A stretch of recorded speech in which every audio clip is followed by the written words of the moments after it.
Presidência da República, Secretaria-Geral Subchefia para Assuntos Jurídicos, Lei nº 14.133, de 1º de abril de 2021, Lei de Licitações e Contratos Administrativos. Capítulo 2 das impugnações, dos pedidos de esclarecimento e dos recursos, art. 164. Qualquer pessoa é parte legítima para impugnar edital de licitação por irregularidade na aplicação desta lei ou para solicitar esclarecimento sobre os seus termos, devendo protocolar o pedido até 3 dias úteis antes da data de abertura do certame. Parágrafo único. A resposta à impugnação ou ao pedido de esclarecimento será divulgada em sítio eletrônico oficial no prazo de até 3 dias úteis, limitado ao último dia útil anterior à data da abertura do certame. Art. 165.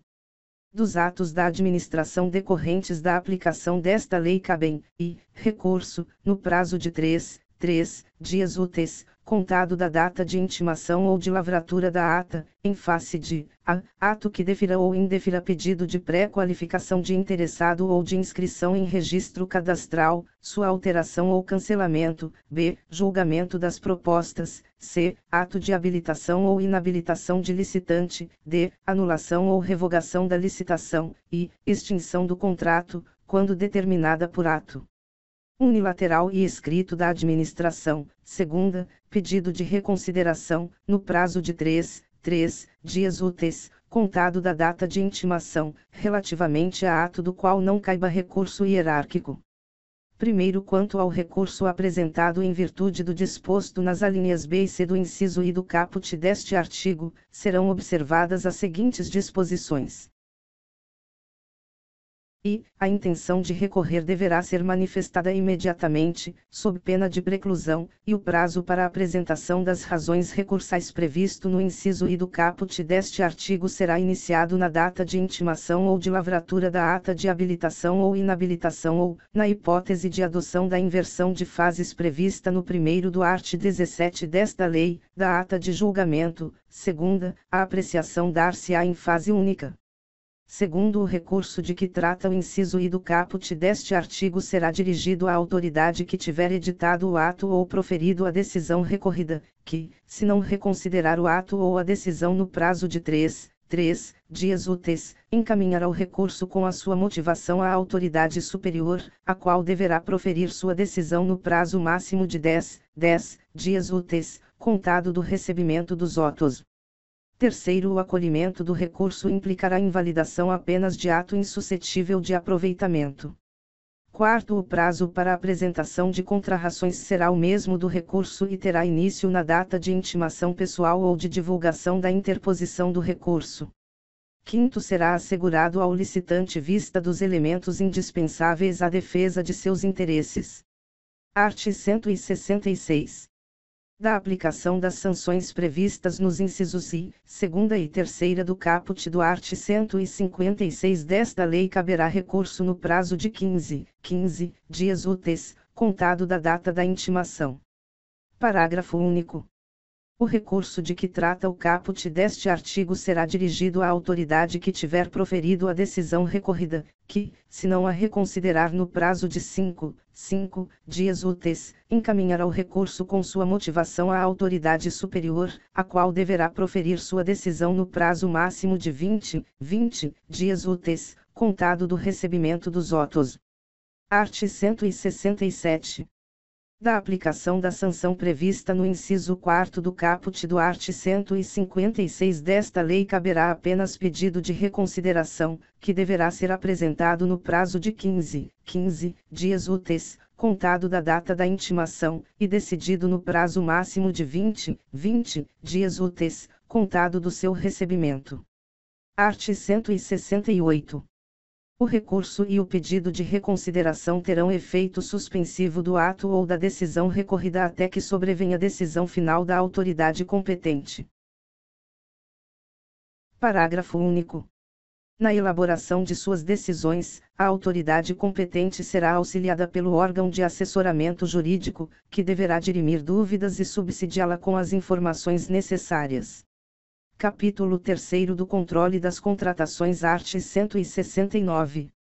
As contratações públicas deverão submeter-se a práticas contínuas e permanentes de gestão de riscos e de controle preventivo, inclusive mediante a adoção de recursos de tecnologia da informação, e, além de estar subordinadas ao controle social, sujeitar-se-ão às seguintes linhas de defesa, e, primeira linha de defesa, integrada por servidores e empregados públicos, agentes de licitação e autoridades que atuam na estrutura de governança do órgão ou entidade. Segunda linha de defesa, integrada pelas unidades de assessoramento jurídico e de controle interno do próprio órgão ou entidade. Terceira linha de defesa, integrada pelo órgão central de controle interno da administração e pelo Tribunal de Contas. Primeiro, na forma de regulamento, a implementação das práticas a que se refere o caput deste artigo será de responsabilidade da alta administração do órgão ou entidade e levará em consideração os custos e os benefícios decorrentes de sua implementação, optando-se pelas medidas que promovam relações íntegras e confiáveis, com segurança jurídica para todos os envolvidos, e que produzam o resultado mais vantajoso para a administração, com eficiência, eficácia e efetividade nas contratações públicas. Segundo, para a realização de suas atividades, os órgãos de controle deverão ter acesso irrestrito aos documentos e às informações necessárias à realização dos trabalhos, inclusive aos documentos classificados pelo órgão ou entidade nos termos da Lei nº 12.527, de 18 de novembro de 2011, e o órgão de controle com o qual foi compartilhada eventual informação sigilosa tornar-se-á corresponsável pela manutenção do seu sigilo. Terceiro, os integrantes das linhas de defesa a que se referem os incisos I, segunda e terceira do caput deste artigo observarão o seguinte, e, quando constatarem simples impropriedade formal, adotarão medidas para o seu saneamento e para a mitigação de riscos de sua nova ocorrência. Preferencialmente com o aperfeiçoamento dos controles preventivos e com a capacitação dos agentes públicos responsáveis. Segunda, quando constatarem irregularidade que configure dano à administração, sem prejuízo das medidas previstas no inciso I deste terceiro, adotarão as providências necessárias para a apuração das infrações administrativas, observadas a segregação de funções e a necessidade de individualização das condutas, bem como remeterão ao Ministério Público competente cópias dos documentos cabíveis para a apuração dos ilícitos de sua competência. Art. 170. Os órgãos de controle adotarão, na fiscalização dos atos previstos nesta lei, critérios de oportunidade, materialidade, relevância e risco e considerarão as razões apresentadas pelos órgãos e entidades responsáveis e os resultados obtidos com a contratação, observado o disposto no terceiro do art. 169 desta lei. Primeiro, as razões apresentadas pelos órgãos e entidades responsáveis deverão ser encaminhadas aos órgãos de controle até a conclusão da fase de instrução do processo e não poderão ser desentranhadas dos autos. Segundo, a omissão na prestação das informações não impedirá as deliberações dos órgãos de controle nem retardará a aplicação de qualquer de seus prazos de tramitação e de deliberação. Terceiro, os órgãos de controle desconsiderarão os documentos impertinentes, meramente protelatórios ou de nenhum interesse para o esclarecimento dos fatos. Quarto, qualquer licitante, contratado ou pessoa física ou jurídica poderá representar aos órgãos de controle interno ou ao Tribunal de Contas competente contra irregularidades na aplicação desta lei. Art. 171. Na fiscalização de controle será observado o seguinte, e, viabilização de oportunidade de manifestação aos gestores sobre possíveis propostas de encaminhamento que terão impacto significativo nas rotinas de trabalho dos órgãos e entidades fiscalizados, a fim de que eles disponibilizem subsídios para avaliação prévia da relação entre custo e benefício dessas possíveis proposições. Segunda, adoção de procedimentos objetivos e imparciais e elaboração de relatórios tecnicamente fundamentados, baseados exclusivamente nas evidências obtidas e organizados de acordo com as normas de auditoria do respectivo órgão de controle, de modo a evitar que interesses pessoais e interpretações tendenciosas interfiram na apresentação e no tratamento dos fatos levantados. Terceira, definição de objetivos, nos regimes de empreitada por preço global, empreitada integral, contratação semi-integrada e contratação integrada, atendidos os requisitos técnicos, legais, orçamentários e financeiros, de acordo com as finalidades da contratação, devendo, ainda, ser perquirida a conformidade do preço global com os parâmetros de mercado para o objeto contratado, considerada inclusive a dimensão geográfica.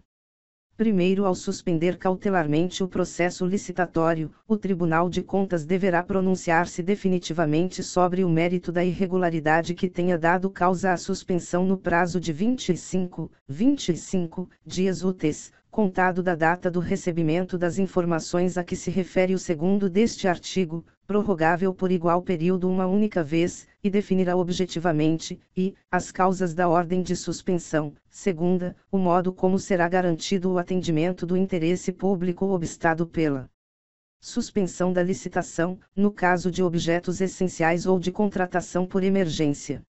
Segundo, ao ser intimado da ordem de suspensão do processo licitatório, o órgão ou entidade deverá, no prazo de 10 dias úteis, admitida a prorrogação, informar as medidas adotadas para cumprimento da decisão. Segunda, prestar todas as informações cabíveis. Terceira, proceder à apuração de responsabilidade, se for o caso.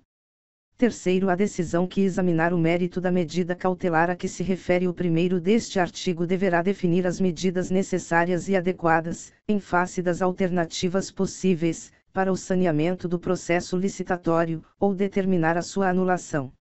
Quarto, o descumprimento do disposto no segundo deste artigo ensejará a apuração de responsabilidade e a obrigação de reparação do prejuízo causado ao erário. Art. 172. Vetado. Art. 173.